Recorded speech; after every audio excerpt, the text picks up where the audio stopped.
everyone, and welcome back to Back on Track. Today is going to be an amazing conversation. Before we get into it, a little bit about our sponsor, MKG Marketing, who makes this possible. We're a B2B digital marketing agency, paid media and search, SEO, plus the newer stuff everyone's arguing about, AEO and GEO, getting your brand to show up where buyers ask AI a question instead of typing it into Google. It's nice to have variety. I saw somebody say that today. I was like, that's so true. We don't have to just Google it anymore. We have options. Yeah. We do it for B2B tech and SaaS companies with lean marketing teams, the ones who don't have time to figure out whether the AI hype is really wild. They're also trying to hit pipeline. It doesn't matter what we call it. We just need to make it happen. Let's do it. Let's get after it, which is exactly what Chris and I are going to actually talk about today, the AI hype. And we're going to address the big, giant, technicolored elephant in the room, and we're going to waste no time doing it. So, Chris, welcome to the show. I am very, very excited and very, very happy to be here, especially since I love that you picked up on my technicolored elephant in the room. I did. Reference. I'm taking zero credit for that. No. You can coin it. That's yours. No, it was beautiful how you said that right before we started. And I was like, well, that's happening. Yeah. I think it's because one, it's changing so fast, and there's so many facets to AI. I mean, you're using AI now to help create content, create video, to do marketing research, to see how you can augment yourself against the competitors, design graphics. I've been designing graphics since I was 12, and I still have some of my really good buddies and mentors. They give me the eye, but I tell them, like, listen, I get the baseline, and then I bring it into Photoshop, and then I kind of, augment it a little bit. And I don't know, for me, it's a great tool, and I don't think anybody should shy away from it.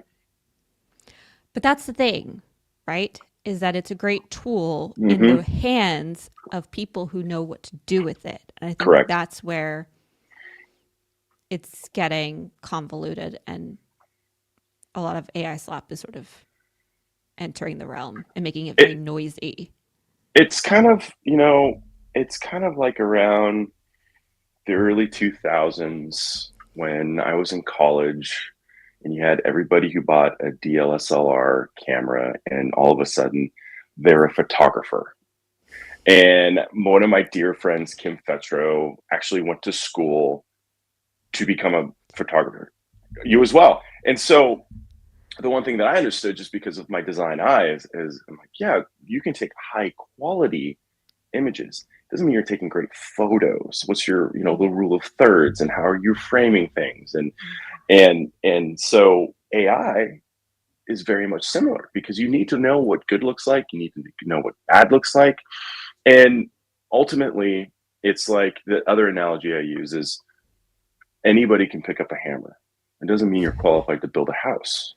So you're only as good as the tool is only as good as the person wielding the tool. It's true. Those are great analogies. I could talk about the photography one all day. I grew up in the darkroom, and had my professors senior year actually kicked me out and were like, I know you want to do this in the darkroom, but these images need to be like really big, and you need to print them on like a beautiful textured paper, because I had done my thesis was taking books and turning the pages into landscapes based off of what the words were saying. Oh, and I did cool. it with a 4x5 camera where you could like throw things out of focus. Oh yeah. And so I still got to live in the darkroom and develop the film, which was wonderful. But then I scanned all the film in, so I was still working with film, which was good. I scanned the film in, and then I blew them up. They were like nothing an enlarger could do easily.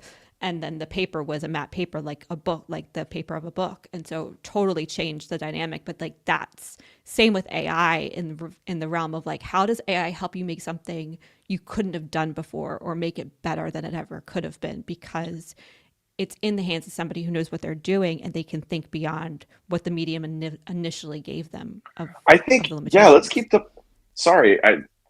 Let's keep double clicking into this, because it's something. It was actually an ad I saw on LinkedIn yesterday where, I don't know if they're calling it the human revolution. They're revolting against AI, but they had two images of a ballerina. One actually was a real ballerina. The other one was the exact same ballerina, but done and AI. Now you could tell by looking in the audience because they were all looking forward. Everybody was very uniform. Basically, it was, if, in my opinion, T2, James Cameron's T2, where everybody is the exact same, which, by the way, it came out 35 years ago this summer, which Wow. for some of you actually remember when it came out. That's how old you are now. But Ouch. I totally, I'm Feel bad. 45. So yeah, I was I 10, just feel like bad. begging my parents to watch an R-rated movie. But I totally agree with you. I think for me, it allows the human brain to be even more curious and have more options for the imagination to just grow, because whatever your brain thinks, you could then prompt it and it gives you kind of an idea, and then you can run with it. But Okay. I do believe that where we're headed and where the pendulum is already swinging back is that you have to have a human in the loop. You should have a human in the loop, and that's ultimately why we're building these things, is to scale ourselves up faster, not necessarily to replace humans. That was the biggest thing when all this started coming out in, what, November of 20, no, 22, 23, I can't remember. 22, 23, yeah. Yeah, but 23. I think it was, no, it was 22. It was November 22. So when OpenAI released ChatGPT. Oh my gosh, But time flies. I know, I know. But everybody was like, oh, how can we become more profitable? And what can we do? Where, and I called it out too. I'm like, a lot of SEO agencies are going to go the way of the dodo, which was sad, but also too, a lot of modern day business, there's ebbs and flows. But the thing is, a lot of these SEO agencies like yourself, they evolved. They Mhm. evolved now to HEO and AIV. And so humans are finding out ways to use this new tool to still make their businesses a reality. And to go deeper, right? So, like for us, I've coined so many taglines now, having done my positioning and messaging, and one of them is more is not more, because so many of these other agencies are promising to do more, when really you need to optimize and go back to basics and work with what you have before you start adding on. I love Um, that.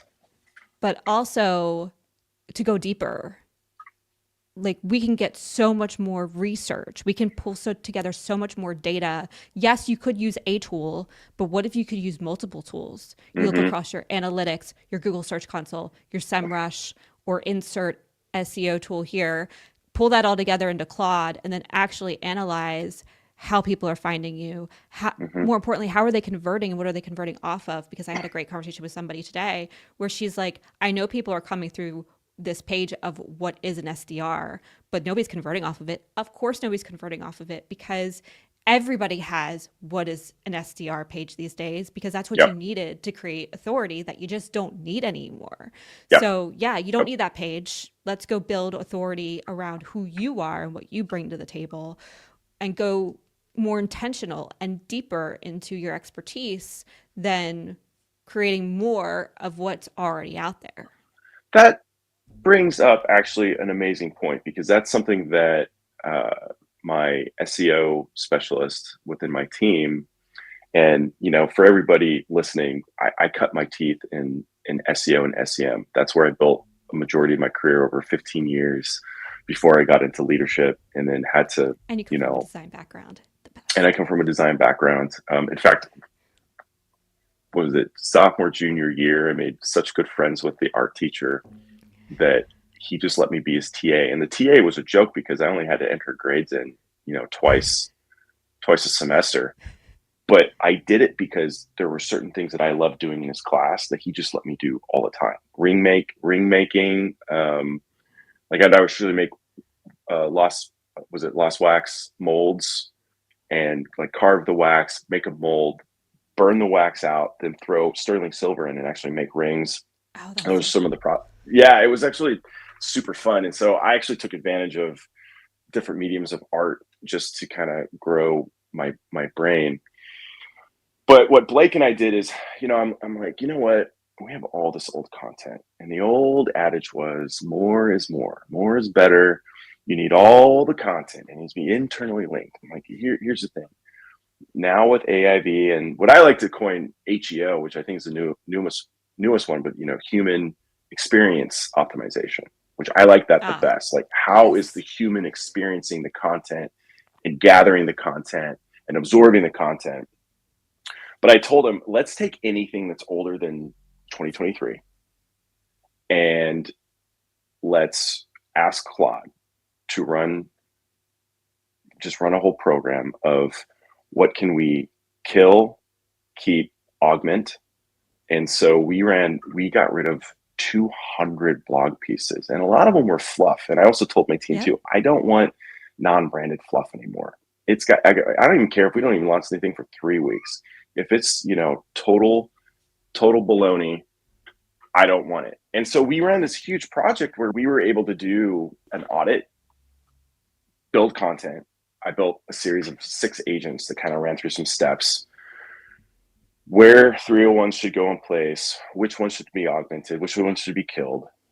And we were able to do, I would say, probably what would have taken a team of 3 or 4, maybe 4 or 5 months, maybe longer, Hmm. in 3 to 4 weeks, just It's between the two of amazing. us. And he actually ended up having to do most of it because my time split between the rest of the team and the rest of the organization. So that's one. It just kind of goes back to more is more. What It's was like, the outcome of that though? Like, usually when you cut content, the big like you're about to like lose a ton of visibility and ranking and all of the things in the old days, but like I got to imagine the opposite sort of happened when you focused. it's Carrie, it's so funny. Our SEMrush AIV score keeps going down. One thing we have searched is that the entire EHS the whole environmental health and safety software platform industry is sliding down big time from an AIV. So it's not just us; everybody's sliding down. So we're still sliding down there. But I told Blake that in my experience with all my years doing SEO, there's usually a huge crash before things equalize and you start to climb. Now, in my data studio dashboard that I built just to track our traffic, because we're a HubSpot house, and HubSpot and GA4 track things totally different. So you're making a face. So Yeah. yeah. So, but the crazy thing is, we're up like 100% in traffic.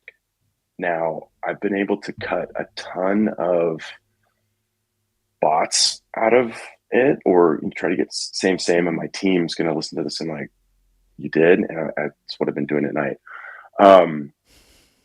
So I think it's working, but only time will tell from a SEMrush and some of these other tools that we can use to monitor it.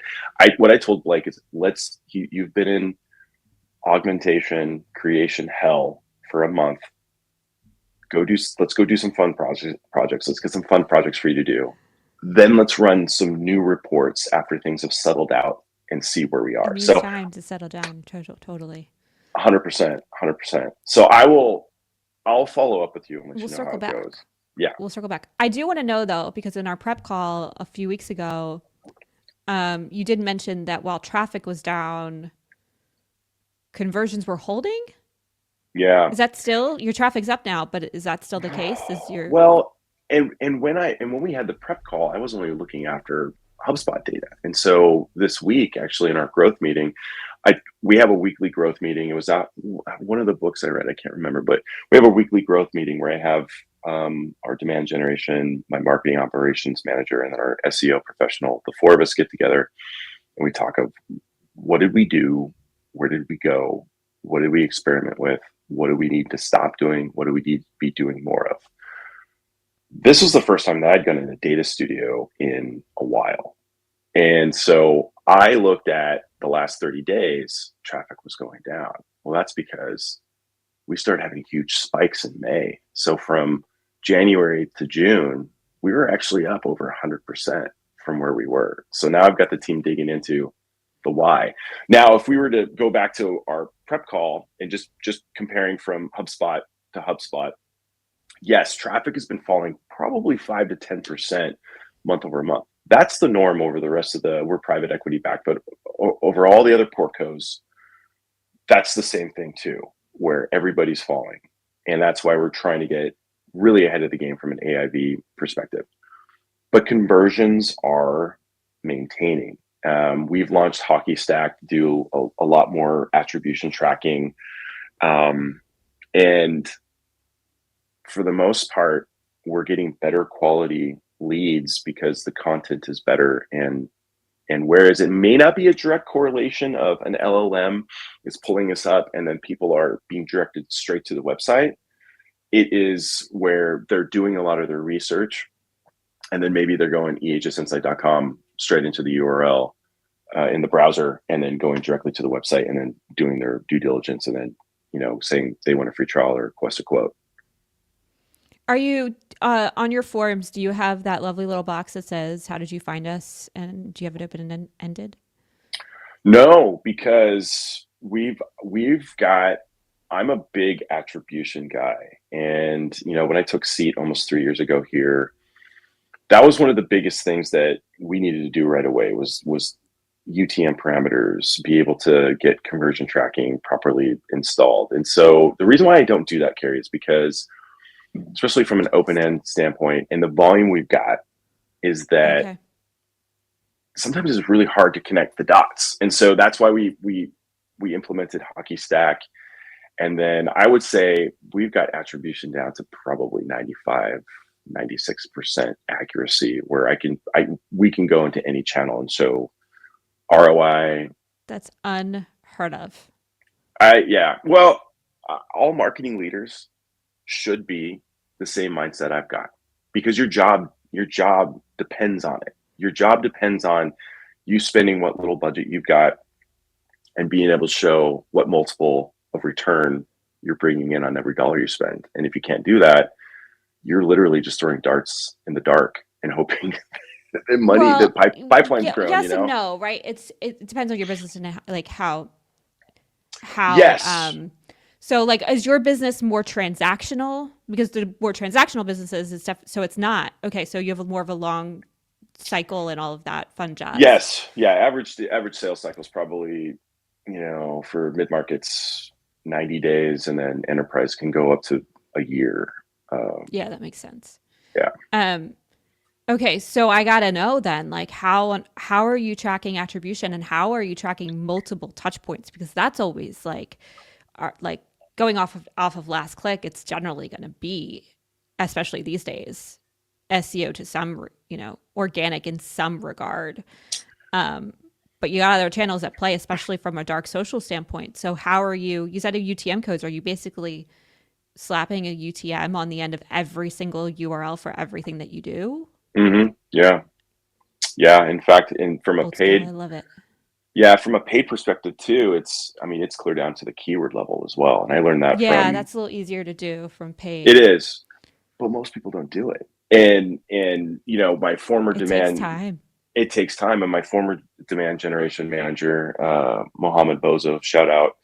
Um, he'd be like, "Hey, MQLs are flowing.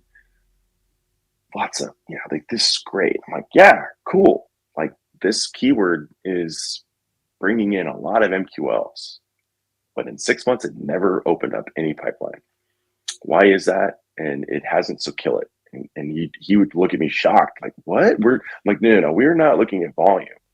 We are looking at quality. I would rather spend 2 to 3 times more for an MQL if it's guaranteed to open pipeline versus a bunch of them that would be purely tire kickers and brand awareness.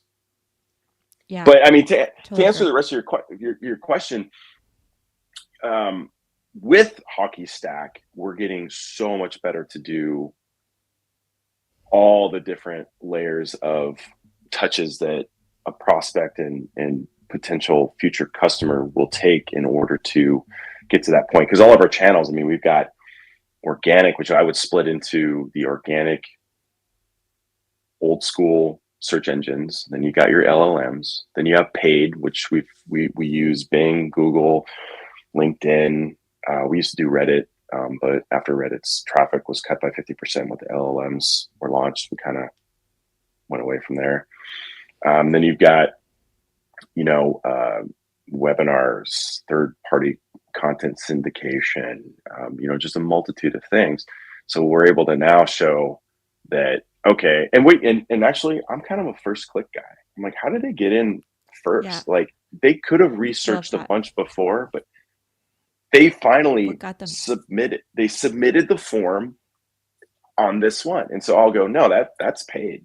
No, that's organic. No, that's this, and it's worked out for me in my career. But and other people may be like, no, you're not doing a U, or you're not doing a multi-touch attribution. But It's too hard to do all of the. You have to sort of hang your hat on something. I'm glad you're not hanging it on last click because I feel like that's not really telling you anything. Because, like I said, I feel like the way that the customer journey sort of is netting out, and it's not completely this way yet, but I think where it's headed, you tell me because you think of you it. have more data on this. But I feel like it's mostly going to end up in the organic bucket where that's not how they learned about you to begin with. 100%. And it's like my sons, I love my sons dearly. They're 25. Our youngest turns 20 next Friday, and they still don't know what I do. And they've both decided, we encourage our boys either college or trades. That's the two options that you've got in life. Um, their college tuitions were paid for. Mom, very brilliant, and started trust funds when they were little. Good job. But they don't want to go to college. So they don't like this. We're going to go buy a vacation house if they decide not to do anything with it. But they still don't know what I do. And I'm sitting there explaining things, and I'm trying to do my best before they gloss over, because everybody in our family have ADHD. So I explain to them, listen, I'm the guy with the sandwich board on the corner, and I'm screaming, come buy my sandwiches. And then I take the person and I take them to the cashier, and I'm simplifying things, but Yeah. the cashier's the salesperson. I'm like, okay, this person is interested in buying a sandwich. Now you convince them on what sandwich they want, or you give them the options. But then I go further and I tell them, listen, also too, you're asking a girl out. She says no the first 50 times, but you're staying persistent. She finally says yes the last time. Did nothing before get any credit, or was that you constantly showing your value and kind of giving the reasons why she should say yes on the 50th time? And so that's why I like the first time, I because love that's the that first impression. analogy. Yeah, Yeah, that matters, especially nowadays. You big got to time. build the trust. I'd love to know what your data because you actually have the data. I mean, Dream Data did this ages ago where they discovered it was like 18 months from first impression to booking a call. I think Sixth Sense also proved that it's like three vendors are decided upon the minute they book that sales call. I would say now that vendors decided on before they even come to your website, Yeah, yeah, right? yeah, yeah. I would totally agree. And actually, I forgot one channel too. We run ABM, because I started running ABM when no one knew what ABM was. We started working with Terminus 6 years ago, and I know Sixth Sense and Demand, or Demand Base, or Mm-hmm. yeah, they were Yep, before that. demand But based terminus and those are the three. I actually use Enrich. Shout out. They're, I think, the best platform out there, especially for your money. But the data, and that's the thing with Hockey Stack, that we started to see some of these things. And also too, everybody's contemplating Hockey Stack, and Hockey Stack, you're not going to like this. It is one of the most difficult platforms I have ever implemented. We had to hire third party to come in and help us. And I'm not a dum dum. I run all the MarTech. I run all the operations. I evaluate the tech. My operations manager and I, and my former operations manager and I, we spent months trying to get this going. And my philosophy is, you buy it, you get it going in 2 to 3 weeks. So yeah, we you get get a the money out of it. baseline. Yeah. And it's hard. And even now, customer service is not great. So if you're listening, Hockey Stack, that's what's up. What's hard about it? They have a philosophy on how you should track things and how you should do things in your CRM, rather than being a little more flexible and understanding that not everybody is cookie cutter. And they kept quoting their CEO, like, I do it this way. I'm like, that's cool. I've been doing this longer than you've been alive. So, not, It's not to say that I'm smarter than you, but there are just different ways of being able to do these things. And you need to be a little more flexible. Granted, I think it's growing pains for a fantastic Ferrari platform. We were actually going down between Dream Data and Hockey Stack, and Hockey Stack came in at the 11th hour and cut their price by a bunch because we were signing on with Dream Data. But what we're seeing now is, I mean, there is just a ton of touch points. There's so many more touch points that we thought, and the buyer's journey is a lot longer. And you're right. By the time they've come to your website and they have made a decision, or they're down to 2 to 3 solution providers that they will actually go with, or they'll decide to vet out by that time. And so it kind of goes to like with my ABM philosophy as well. With intent scores, if you're not hitting them at 10 to 18 points, and it varies by industry, it varies by size of company, it varies by a lot of different variables, you're kind of out of the conversation. By the time it hits 40, 50, 60, 70, like they've made the decision, or they've got an incumbent and they're validating other ones to maybe get their incumbent to drop price. So anyways, I'm rambling. So throwing the ball. Helpful. Yeah, I haven't actually, I'm not as ABM versed in terms of platforms, and my team's worked in them a bunch, but the intent signal is interesting in terms of, I would imagine you want to get in there early when the signal's starting to like show but not be definitive. That makes actually a ton of sense of when to strike, and build on that and be part of the build versus coming in too late. That makes total sense. We actually we worked with Enrich to, they've gotten a lot better at their QBR level to provide insights and suggestions on how if you spend this and you reconfigure your campaigns, you could expect XYZ amount of extra pipeline to drop. And then if you're nurturing it properly and you multiply it by your close rate, here's the additional close one ARR that you could have drop into your revenue buckets.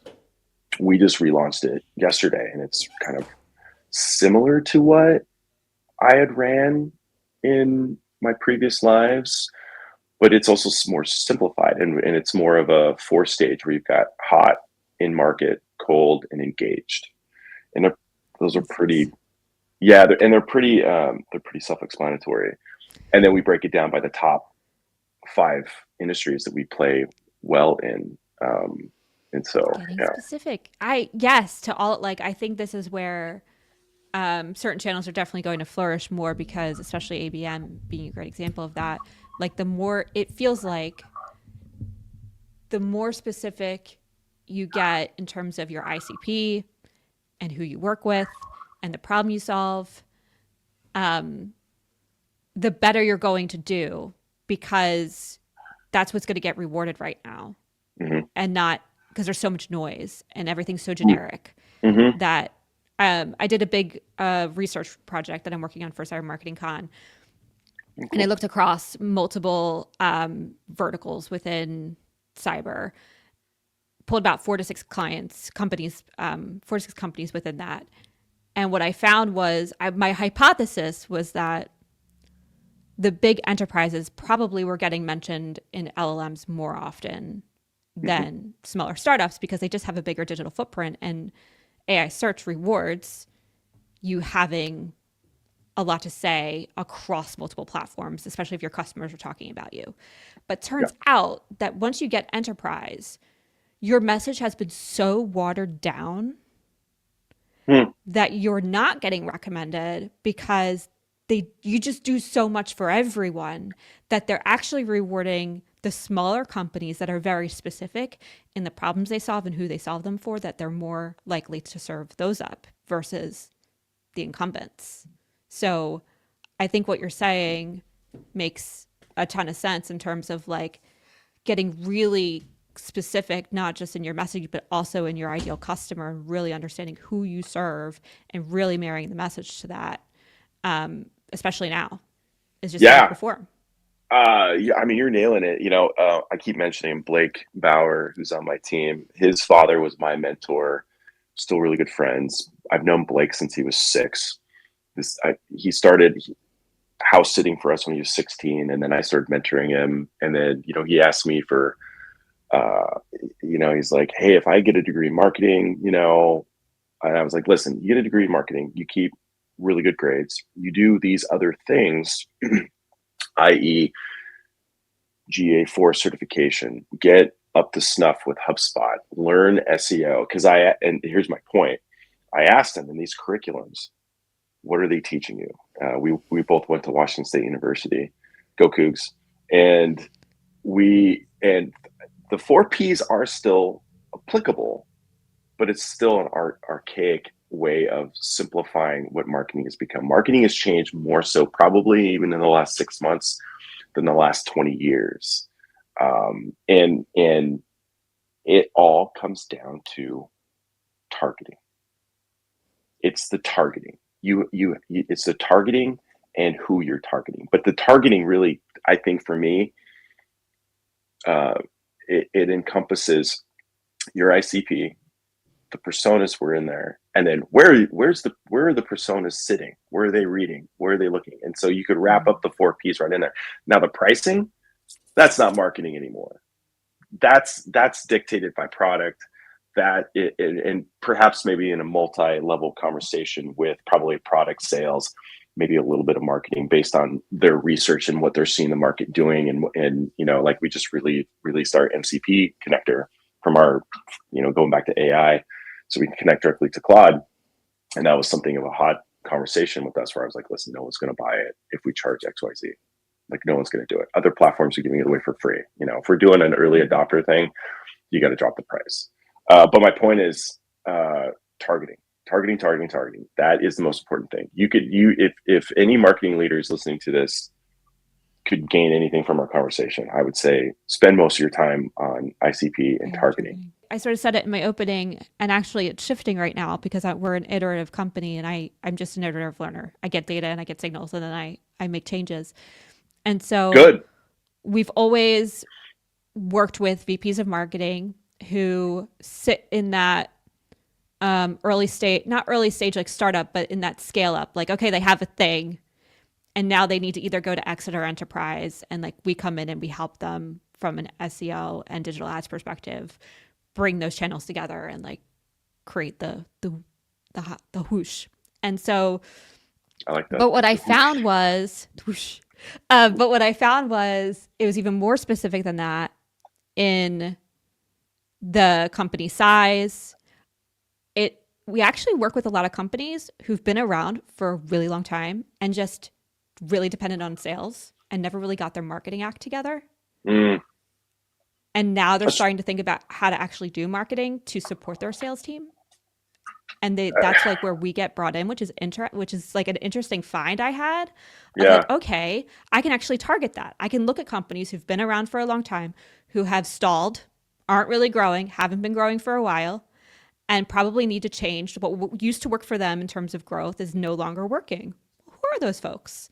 And so by dialing that in just a little bit further, I'm now able to message them a little bit more intentionally and show case studies about exactly how we've helped companies exactly like theirs start the growth path again to enterprise and exit. And it's just an easier story to tell when you know exactly who you support. And two, I like the call out with VPs. I'm a VP. I've been doing this I'm one of those crazies that actually got a marketing degree from college. It's unheard of. It's unheard of. And then all of my other peers that graduated with our marketing degrees, I don't know of one who works in marketing. Kyle went into construction. And then another friend, she's a CRO, but it's a good background to have a marketing background, if you're in sales.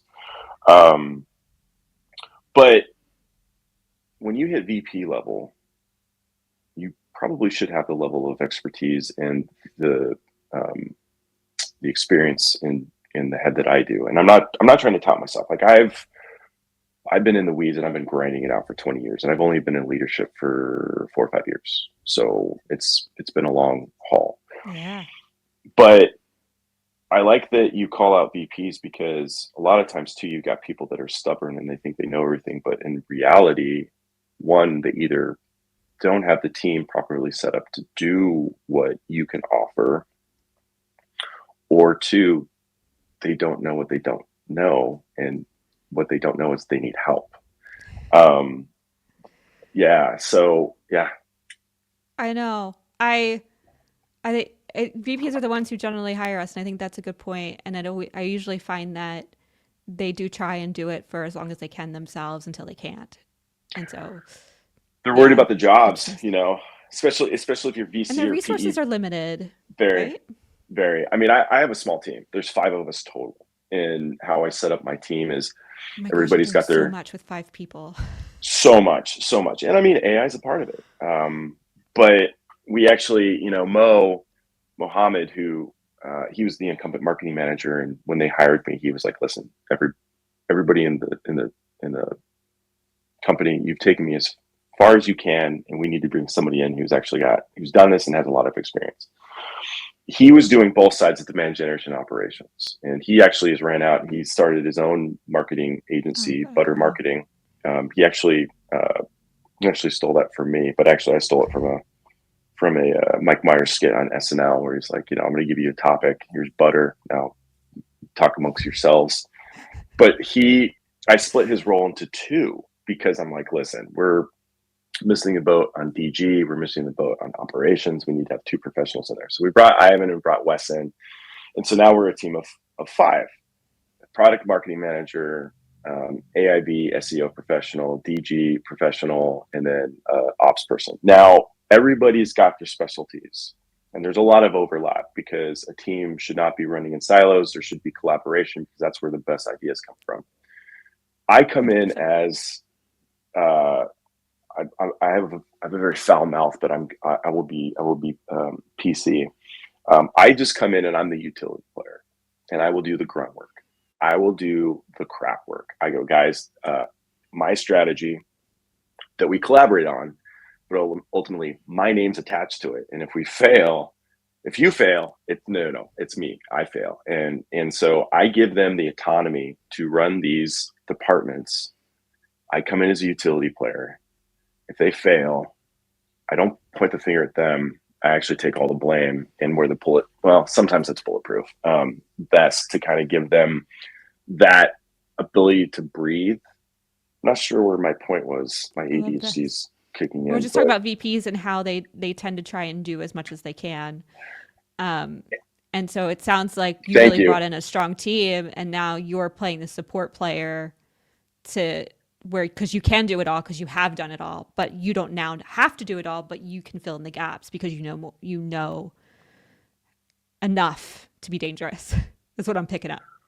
Yes, yeah, and I mean, yeah. So thank you for bringing me back. So it comes down to, in the VC and PE world, and I think everybody who's listening, who's in these roles and is working for PE and VC, and again, to all my friends who are running the go-to-market teams um, in the PEs that I work with, it's no knock against you, but if there's a lot of times there's imposter syndrome, and also too, like, you're scared for your job if numbers are not going the Absolutely. right way and you do not know what you're doing. My philosophy is, I raise my hand up very fast. I'm like, we're going the wrong direction.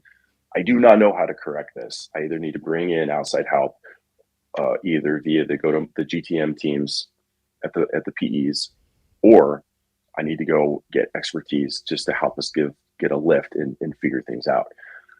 Uh, I see too many times VPs where they don't do that, and then their heads on the chopping block. And then also the business is not doing well either, because now you've waited another quarter, 2 quarter, half to let that movie play out, where at the end everybody dies. Whereas you should have been like, hey, the plane crashed. Here's the We got you. flare. Help's coming in. They're dropping in food. The dog sleds are coming in. If Yeah. anybody's seen the movie Alive, that's what I'm quoting right now, but none of them lived, by the way. But Spoiler alert. spoiler alert.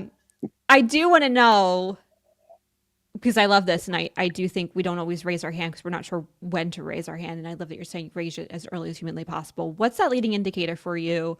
Is that like the initial? I don't want to call them MQLs because I love what you said to your demand gen person of like, yeah, we're getting a ton of MQLs over here, but like, let's be real, none of them are actually shaken out. So, what is that? Where that could have been a vanity metric, sort of hiding the reality of what was happening. So is it MQLs? Is it pipeline? Like what's sort of that moment where you're like, we got to turn the ship around because we're going to start going in the wrong direction any second now. Yeah, so my EVP of sales, John Nichols, and I work very closely together. Caesar Mariquin, who's our VP of customer success at EHS Insight, we call ourselves the GTM trifecta. So we're the triad. We're the leadership of revenue coming in the company, top of funnel, closing the deal, keeping the customer. We pride ourselves that although we do fight like brothers sometimes, we're extremely close. And that's how every revenue team should be in a company. And if you're not like that, you guys should figure it out, because you should be. The first thing I always ask John when pipeline, so to answer your question, pipeline is the most important thing that a marketing team should be providing the sales team. Now there's arguments, and John and I are always trying to get the sales team to do more self-sourced sales generated pipeline, which we all know from an outbound perspective is getting harder and harder every day. But I will do the Glenn Ross where I will go, are the leads shit? Pipeline's not growing, and that's the one report that I am refreshing 4 to 5 times a day. Have any new deals been created today? What's the attribution of where they came from? Okay, I do brag a lot. Marketing at my department sources 98% of the pipeline for our company. I'd like to give a pat in the back for me, absolutely. But no, it's my team. It's my team. It's a we, not a me. So that's the main thing that I will look at is why is pipeline not growing? And we had a little bit of a blip in Q2 where pipeline was slow. You've got to go back and look at the historical data. Q2 typically tends to be a lower generating pipeline for us, and I think it's the time of the year. Everybody's going into summer, but I will ask, okay, pipeline's not growing. Now we need to work backwards. Now everyone's like, whoa, MQLs are the starting point, and then they go to SQL, and then maybe there's pre-op and then op. I'm like, yeah, okay, great, but if no pipeline's being generated, there's your clear indicator. And then you start working backwards. I'm like, okay, well, what's the conversion metrics? Okay, conversion metrics with everything over a blended landscape looks great. All right, and then we need to look at by channel. Has one particular channel started to maybe flounder a little bit, or they tripped at the starting line? Oh, okay, well, this one's flopped. This one's been one that has been let's just say Google Ads. Google Ads has been fantastic at creating pipeline for us. Why has it been floundering? Is costs going up? Is it not generating the same quality and quantity that we have in the past? And so, it allows me, if we look at pipeline first, to start unraveling the mystery backwards as it leads back to MQL. So whereas I say MQL is a vanity metric and it's not the most important one, it also is too. So it's kind of a double-edged mystery quandary. It's not where you start though. Yeah. And that's probably how you figured out that, we were getting a lot of MQLs from this one keyword, but when you start at pipeline and work your way backwards, like there's no pipeline from that keyword. We need to turn that off. We need to figure out what keywords are developing that so we can put more money into those other keywords. Exactly. I have a gazillion more questions. Let's go. But we're almost at time. Maybe we got to do a follow-up. We can do a follow-up. I know. We're gonna have to do a follow-up in a few months when you have more data. Last question for you is, in terms of AI and the technicolored elephant in the room, circling back on that. Yeah. Where are you looking? You have all this data that you're sitting on. it's all good to like look back and be able to say, based off of what happened, this is what happened. But what are you thinking about in terms of moving forward? Where are you sort of placing your bets? Where are you building up, more resources around certain things because you're like, that's where it's headed. That's where we need to do more. Or are you doubling down on what's currently working and more is not more? I mean, that is a really good question. And I don't know if I've got a well thought out answer. So I might mumble and kind of You stumble a could put a little pin bit in it. here. Yeah, I mean, ultimately, it's monitoring what ICP would be searching for. I think it's iterative changes of the content to continue to make it better. There's also areas of our website that, when we launched our new website in August of 2024, which everyone would call geriatric, but we like to continuously evolve the website over and over and over. So it's never stagnant. We're now rebuilding, so we serve multiple different industries and we have 34 modules in our platform. It's going up or going down depending on the day, with consolidation and new launches. But there is, what we have seen, elaboration of the industry. So whereas before it was okay, like, oh, we serve this industry and we do this and we do that. Now it's a matter of really long form is back in a way. So Mm-hmm. really building out that industry page, because that person that's landing on it, we're big in oil and energy. They're not going to want something that is just like a half page. Like it just fits the screen and that's it. You need to be exhaustive and listen. This is what we specifically do for your industry. Same thing with the modules. Here are all the things that we do with this module. So we're in process of rebuilding all of those pages, because with an AIV mindset of, if somebody's searching for this module or they're searching for EHS safety platforms within this industry, we need to be seen as a thought leader. It comes back to being a thought leader. There's brand awareness, thought leadership, and then looking shiny. No, I'm actually, don't have Don't to look be as shiny. polished. No, but Yeah. those are those can totally be the two pillars. And then you can start going down into the customer journey deeper. But those are Yes. definitely the two pillars right now that are like, that have gotten lost in the sauce over the years as we all chased leads, and gamified lead capture, and sort of 100%. lost sight of like what actually brought those leads in to begin with, which is absolutely those two pillars of brand awareness and thought leadership. And we need to get back there. So, and you're 100%. not doing more, you're 100%. doubling down on the pages you have and how the audience has changed. I think positioning and messaging should be like a painting and it should never be finished. 100%. I mean, and also too, my philosophy, and my team loves it. Like, if it's not broken, break it, redo it. I mean, we did that with ABM. We do that with the website all the time. We do that when we're evaluating. Okay, well, attribution's working. Like, can we get better? Break it. And my team, I think, likes that because it's a never-ending quest and also mystery for just getting better over time. Yes. And it causes you to never be stagnant. A lot of people are like, set it and forget it. In marketing, You you better cannot do be that in you marketing. better be changing every single day, week, month, 6 months, year. If you're not evolving, you're in the wrong discipline of business.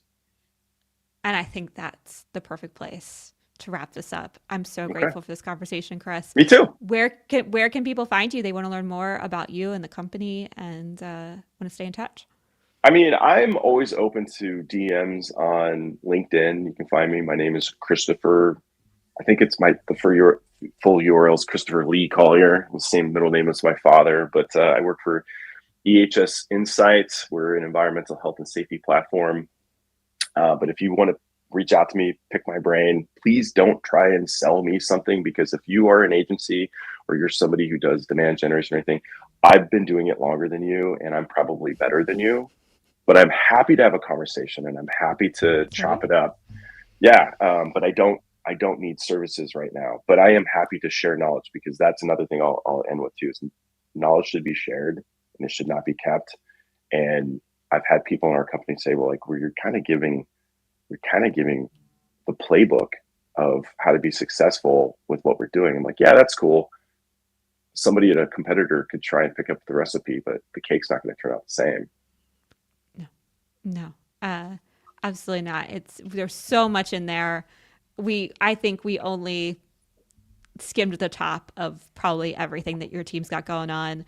I can attest from an SEO and digital ads perspective, the nuance is endless for both of those. So hats off to you and your team for really completing so much of the dream from an attribution standpoint, from understanding how to measure success, having sales and marketing alignment. There's so much here that marketers and especially VPs in a similar seat are struggling with, who would love to have this, all of these things, and you just gave them so much hope to be able to have them. So thank you for that. So. I'm so grateful. And people definitely go reach out and go hang out with Chris, as I will be. We'll be following up. We'll be having another conversation. So be sure to tune back in to that. It's going to be great. I would love that. Let's do it again. Absolutely. For everyone listening, if this hit home, go connect with Chris on LinkedIn. That's where he shows up and keeps it real. And if you're one of those lean B2B tech teams trying to hit pipeline while everyone around you is arguing about whether the AI hype is real, that's the room for MKG Marketing lives. Come find us. Happy to help. We're here live every Thursday. Share the episode, tag a marketing leader who needs to hear it, and it's not you problem part, and we'll catch up with you next week. Thank you all so much.